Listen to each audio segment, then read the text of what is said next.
Okay, good morning, everyone. The title of my talk this morning is Being Nobody. So most people, when they hear that, they would probably say, why would I want to be nobody? So I will respond to that question that I hear coming from each of you. First of all, when I talk about being nobody, I'm not talking about being, quote, a nobody. I'm not talking about the pejorative label that we sometimes put on people if they're not successful or if they don't accomplish things in the world. We often call somebody a nobody if they're unimportant, you see, in the eyes of the world. Because we live in a culture that where you have to earn your somebodyness. You're a nobody, until you prove yourself. So I'm not talking about that at all. I'm not talking about that label of a nobody. And I'm not talking about not existing. I'm not saying that you don't exist. Being a nobody doesn't mean you disappear. It may feel like you disappear, but that's not what happens. In fact, quite the opposite is true. With the experience of being nobody, we come in touch with our true being. It's an opportunity to discover our true value, our true sense of who and what I am. So let's talk some more.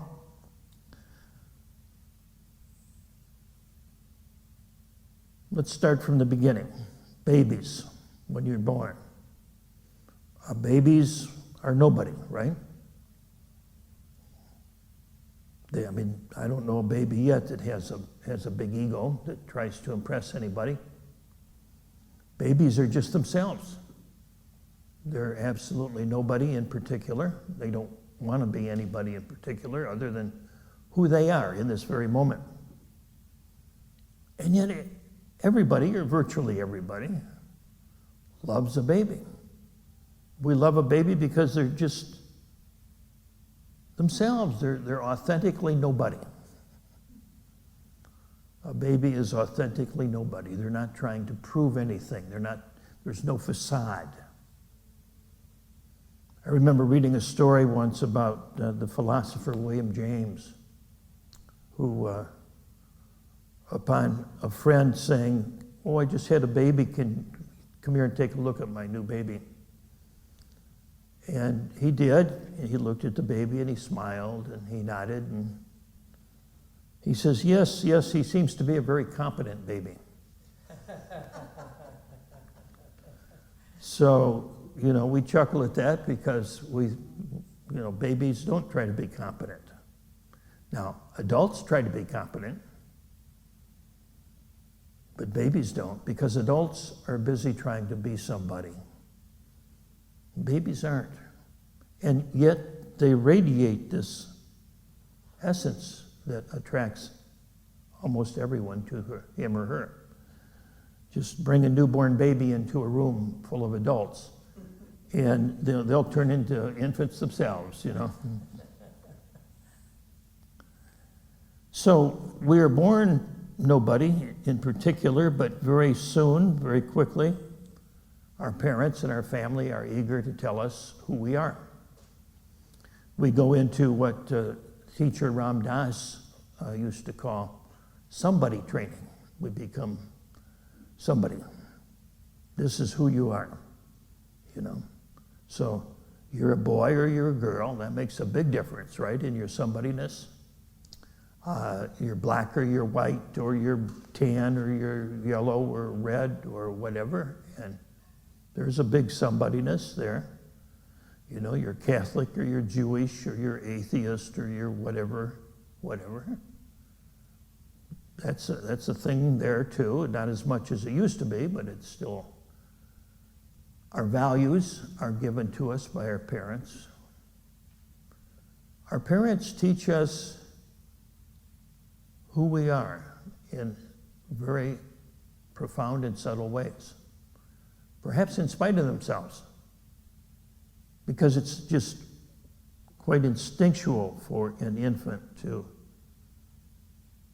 model his or her being after that of the parent. That's true not just with humans, but with primates as well. They learn by observing and imitating. So we become somebody.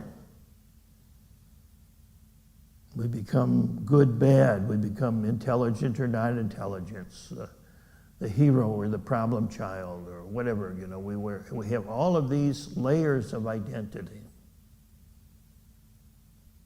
I'm this and I'm not that. And so we wrap these around us, much like the clothes that we wear, and we believe that this is who we are. And it may be who we are in the world. It may be who we are in a certain context, but it's not our true being. So it's a relative somebody. Whether you have relatives or not, you have a relative somebody, because our somebodyness is always relative to something else. You know, good versus bad, smart versus unintelligent, tall versus short, et cetera, pretty versus homely. So all of our sense of self is based on relative measurements vis-a-vis other people in the world around us. You know, am I tall or short? Well, I'm neither one until I start comparing myself with other people. If I were the only person in the universe, I would not be tall or short, young or old, male or female. Couldn't be any of those, you see. But I could still exist. I could still say I am. So you and I are nobody thinking that we're somebody. Now, being somebody is not a problem because, you know, everybody has to have a somebody sometime. You know, we need our somebodyness to function in the world. You know, when you get on an airplane, you have to show your somebodyness in the form of a card of some sort. If you apply for a job, you know, whatever we do in the world, we're somebody, husband, wife, mother, father. But all of that can go away very quickly. Sometimes it does. But there's still our essential nature, whether we're nobody or somebody.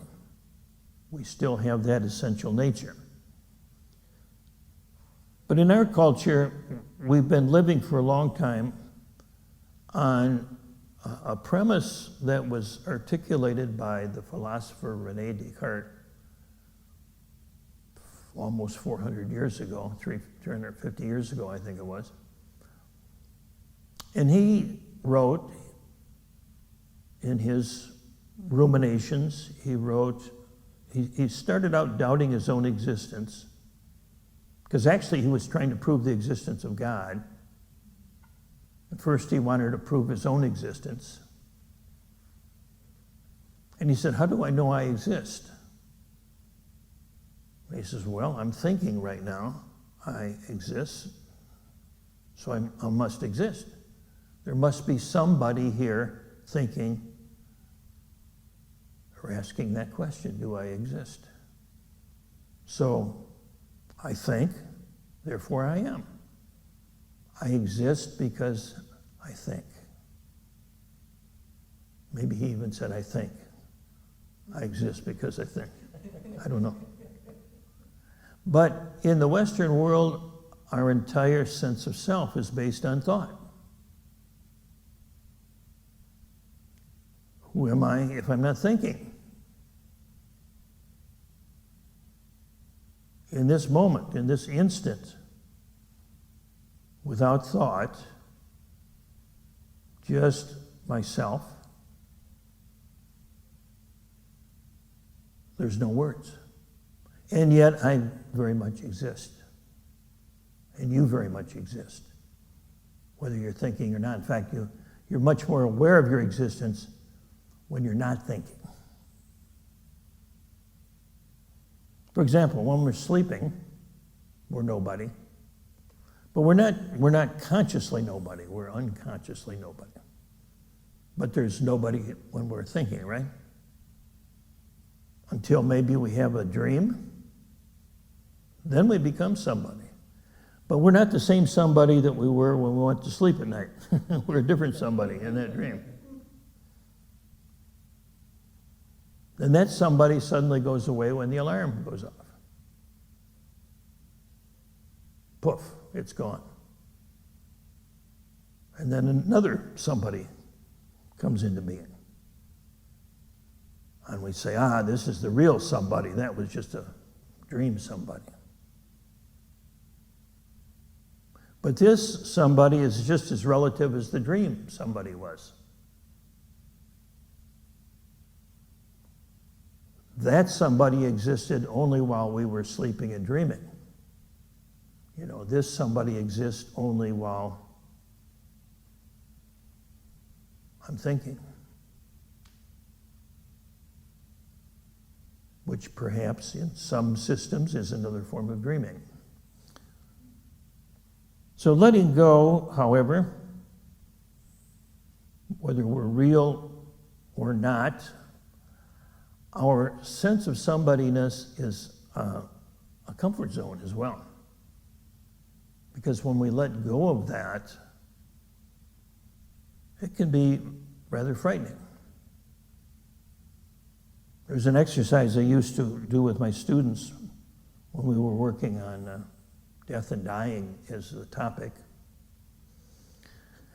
Write on a piece of paper all the things that you are. I'm a husband or wife, I'm a male, female, I'm intelligent, short, tall, old, young, American, blah, blah, blah, blah, blah. All of the things you can think of.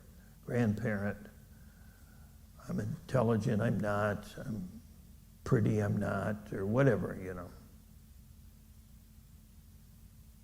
And then every 10 seconds, scratch off one of those I am somebody's. And it's very interesting, the closer to the last one we get very nervous. The first few we can scratch off pretty readily. But when you get down to, parent, male, female, intelligent, whatever, you say, then we start getting close to home. And part of the fear is that we fear that we will not be able to function in the world. How can I function if I'm a nobody? I need my somebodyness. Well, that may be true to a point, but I'd like to challenge you just for a moment and think about those times when you've been extraordinarily effective in the world.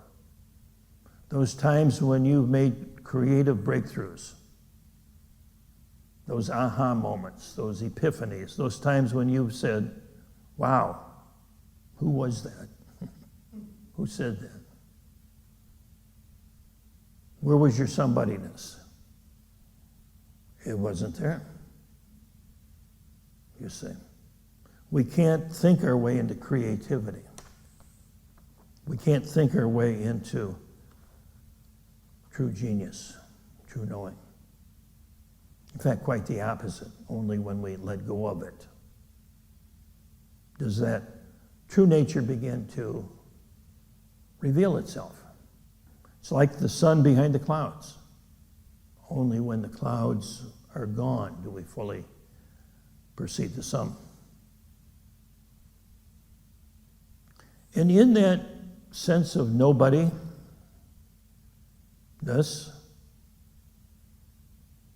is the potential for anything and everything. One of my former teachers said to me, when you let go of this world totally, then you go to the place where all worlds are born. When you let go of this world, you go to the place where all worlds are born.